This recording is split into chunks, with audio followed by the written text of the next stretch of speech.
Hello everyone. It's James again. And before I start today's video, I just want to briefly say, all work in this video contains 100% original content of and by myself James Smith, otherwise known as Bgood 4000, and was uniquely created with NAWMAL software, by myself James Smith. As I purchased commercial rights from NAWMAL to produce my unique and original video with this software. Commentary is uniquely my own thoughts, feelings, and expressions. Now that I have that out of the way, I do hope your day is going better than fantastic and your journey to self-betterment is going better than fantastic as well. Today, I wanted to talk about something very important. And it's something I've touched on a few times here and there.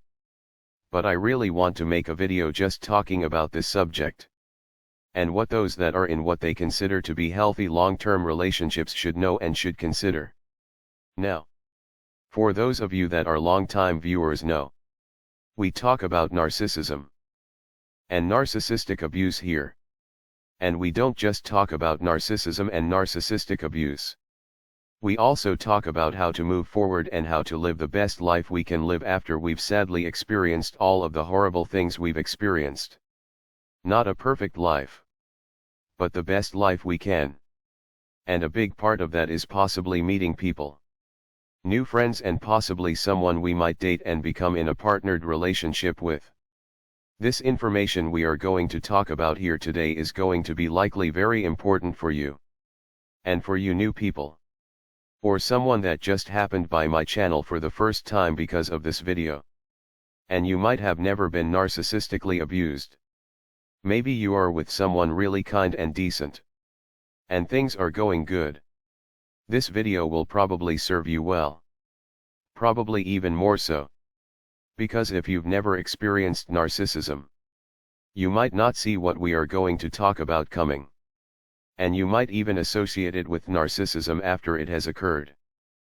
And though what I'm going to talk about today is going to pertain to both men and women, I want the ladies to really pay close attention to this message, as the things I'm going to talk about today seem to be targeted sadly towards women to ruin and destroy healthy relationships you might have with a decent loving man, in order to get you to be with someone that might not be so decent or loving. It's a target to get you to choose a narcissist over someone that really loves you. And I've seen it too many times to not speak upon it. So what's the topic? Well, here's the thing. We live in a world that is like one big bucket of crabs trying to pull one another down. And life has always had elements of this, I suppose. However, in the last several decades, these behaviors and ways have grown and grown. Mainly due to the rise of narcissism, in my humble cartoon opinion. Because if we look back at why a great many people do what they do, it's because popular society puts out images and tons of content for people to consume that makes such lifestyles seen as glorious and fun. And even normal. But the question is, who puts out such content? And the other big question is why?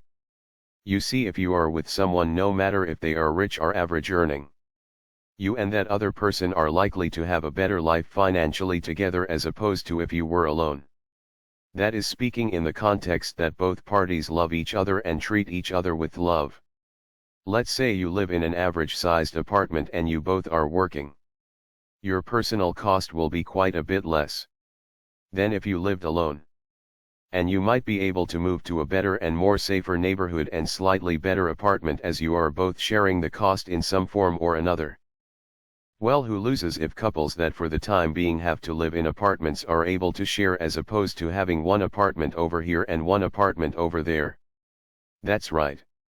The big companies that own all of these apartment complexes all over your city, state, or country. Deep down inside, their business thrives on breakups and divorce. You see, there was a time that a couple might have stayed with maybe their parents in a basement for a year or two. Or they got a moderately priced apartment for a year or two, saved their money, and bought a home. Now you have the market flooded with tons of single people needing to do what? Rent. So busted up homes makes money for lots of businesses. So the information that you get from popular society is likely to be wrong. So you can buy the products they are selling and fund their industries. And sadly there are going to be tons, and I mean tons, of people that fall for this brainwashing. A lot of these people are going to be your co-workers and even your friends. What's the point of me saying all of this? Ladies, if you are with a man that loves you, and I really mean he loves you, and let's say he gets laid off from work, or something happens and he loses his job, and he's out there hustling, doing his best to get another job and or get his situation back together, and as a result money is a bit tight. You're able to make it but things are tight. Do not tell your co-workers anything about this. And do not tell your friends anything about this. It's literally none of their business. And what will likely come out of this if you do, is them telling you to leave this person that you love and that loves you. And when you have enough people telling you this over and over again, eventually it will indeed likely wear on you to the point you will start to argue and fight with your boyfriend or husband. And eventually your friends, or so-called friends, will push you to the idea of cheating and finding someone else. Someone else that really doesn't care about you. All because he may have money. Look, I've seen this happen again and again and again. And at the end of the day, majority of the women this happens to, they end up depressed and a shell of themselves. I was recently watching a compilation video of couples. And one couple shared their story. Or rather, the husband was defending his wife who was called a gold digger by someone in his comment section. The husband basically said, when they met they both had nothing. They both built a life. A good life together. Then they lost it all. And his wife was with him during them being on welfare and food stamps. She even had to sell her wedding ring to put food on the table. And yet she still stayed and they were able to recover. Now this man didn't say he was rich now. Who knows? Maybe he is. But maybe he's just making an average living. The point is she stayed with him because she loved him. And he loved her. And she valued his moral character and who he was and is as a human being. Look. There are going to be tons of people trying to pull you down and ruin your life. And some of these people may at one time were good friends, or they might show themselves to be currently good friends. And here's the thing. The chances of this happening is high. Because I have news for you. Most people will have ups and downs in their lives. Your downs might last 6 months. Your downs may last 6 years. There's no way to know. The problem is, in today's society, there are less people telling those that are in long-term healthy relationships to work things out with in regards to financial problems. Again, we aren't talking about mistreatment here. We are talking about a man that loves you and a man that you love. You know, there was a time relationships were valued so much that one wouldn't out their spouse like that by speaking about their financial problems on their job or with their friends. If Jerry lost his job, he and his wife Glory would work it out together and not tell others of their troubles. And if Glory did tell a close friend, it's likely her friend would say, Jerry is a good man. You just hang in there. He loves you and is trying hard. There would be some motivation. Social motivation to show Jerry as a good man. But that's not the common answer Glory would get in today's world. Glory would be invited to ladies' night out. She would be told every reason why she should leave and how she could do better. And she would hear these messages over and over and over again. That eventually she will fall out of love with the man she once was madly in love with. Yes. Understand human nature. But I also understand social pressure. Think about when you were young, for the ladies out there. Remember on the playground when you thought a boy was cute. And you were about ready to tell your friends. And then one of them said how this boy you liked was ugly. When that's probably not the truth. But they said it anyways. And then another friend sided with the ugly statement and another and another. Did you come out and say, You thought he was cute?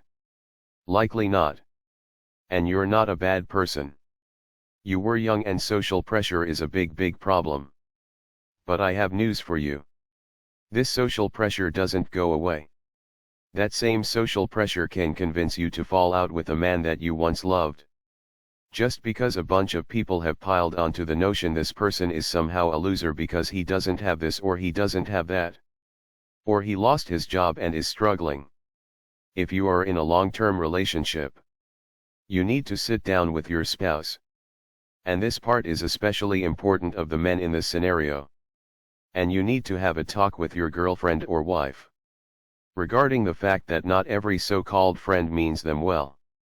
And that your life struggles shouldn't be discussed with friends or coworkers. And we aren't talking about abuse or narcissistic abuse. We are talking about two people that love each other and the life struggles they may have, such as financial. You talk with each other. And if others are talked to about such a situation, you are both involved. Relationships. Not just divorces. But most relationships break up over money. One person loses their job. Or their standard of living. In this case the man. And it's not just the woman that makes this choice. But it's usually her friends. Again. I believe good people can make bad life choices. Especially when they are pressured into it. And I think there are a great many women that might have left such a man. They might have stayed if they had a friend that said, "Jerry is a really good guy. Jerry isn't hurting you, is he?" Glory answers, "No. No, Jerry, he's kind and loves me." Then Glory, what's the problem? Look, Glory. Everyone has problems. Everyone. Frank lost his job 2 years ago. And I didn't tell anyone because it wasn't anyone's business. We worked hard and got back on track together. But I didn't tell anyone because I knew that there might be people out there that would right away say, "I need to leave him and live it up." And if I heard it enough while in a weak state, I might have made a mistake. But I kept it within the home. And we are okay. Actually, to be honest, we still aren't where we were at before. And we might not ever get there. But that's okay. I can't replace him and he can't replace me. We love each other. Again. If someone is abusing you, get out. And get out as fast and as safe as you can. But I've seen and heard from so many people that left people that were actually good to them. They traded in a decent human being to be on the party scene with people that cared less about them. And it usually started with a money issue. He lost his job and was only able to get another job paying a fraction of what he was getting paid before. They couldn't go on trips like they once were able to do.